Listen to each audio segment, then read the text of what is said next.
தந்தை மகன் தூய ஆவியாரின் பெயராலே ஆமேன். இயேசு கிறிஸ்துவின் அன்புமிக்க சகோதர சகோதரிகள் உங்கள் அனைவருக்கும் கிறிஸ்து இயேசுவின் அன்புள்ள வணக்கத்தை தெரிவித்துக் கொள்கின்றேன். இன்று நற்செய்தி பாகமானது யோவான் நற்செய்தி 15ஆம் அதிகாரம் 1 முதல் 8 வரை உள்ள திருவாக்கியங்கள். குறிப்பாக 2வது வாக்கியம், என்னிடம் உள்ள கனி கொடாத கொடிகள் அனைத்தையும் அவர் தரித்து விடுவார், கனி தரும் அனைத்து கொடிகளையும் மிகுந்த கனி தருமாறு கழித்து விடுவார்.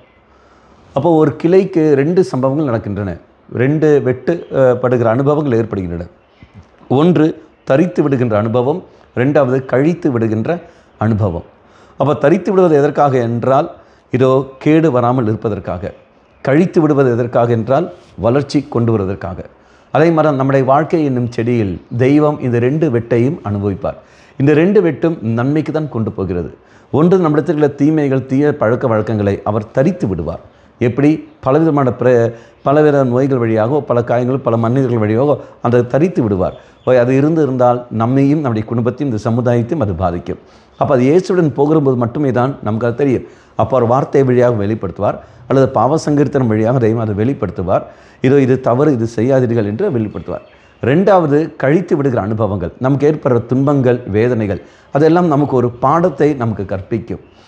ஒரு பாடத்தை கற்பிக்கிற சமயத்தில் அது நமக்கு வளர்ச்சியை கொண்டு வருமே ஒழிய ஒரு இகழ்ச்சிக்கோ அல்லது ஒரு தவறான பாதைக்கோ ஒரு நன்மை கொண்டு வரும், நம்மை ஒரு பக்குவத்துக்கு நம்மை கொண்டு வரும். அப்படி என்றால் தெய்வம் இந்த 2 அனுபவத்தை நமக்கு ஏற்பட காரணம் என்ன?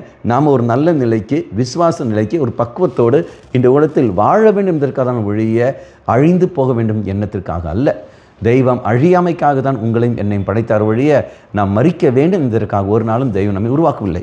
அதான் சாலமோனின் ஞானத்தில் வாசிக்கிறோம், 2ஆம் அதிகாரம் 23-24. தெய்வம் நம்மை அழியாமைக்கின்றதான் தெய்வம் படைத்தார்.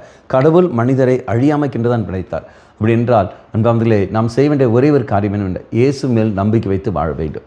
தெய்வமே, இதோ வெட்டி விடுகிற அனுபவங்கள், கழித்து விடுகிற அனுபவங்கள் என் வாழ்க்கையில் ஏற்படுற சமயத்தில் நான் சோர்ந்து போகாமல் உண்மையில் இன்னும் அதிகமாக நம்பிக்கை வைத்து வாழக்கூடிய வரத்தை எனக்கு தாரும் ஆண்டவர் என்று சொல்லிக்கொண்டு நாம் மன்றாடுவோம்.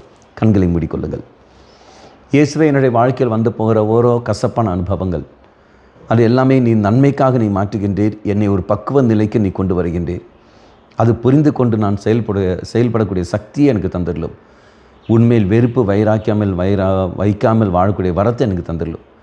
சாத்தானுடைய அனைத்து ஆரவார செயல்களையும், அவனுடைய அனைத்து தந்திரங்களையும் கண்டறிந்து கொண்டு அதிலிருந்து நான் விடுதலை பெற நீ தாமே எனக்கு வழியை காட்டியல்லும். அம்மா மாதாவே, தெய்வ மாதாவே, எங்கள் மாதாவே, என் அன்னையே, விசேஷமாக எங்களுக்காக பரிந்து பேசும். ஆமேன். தந்தை, மகன், தூய ஆவியாரின் பெயராலே ஆமேன்.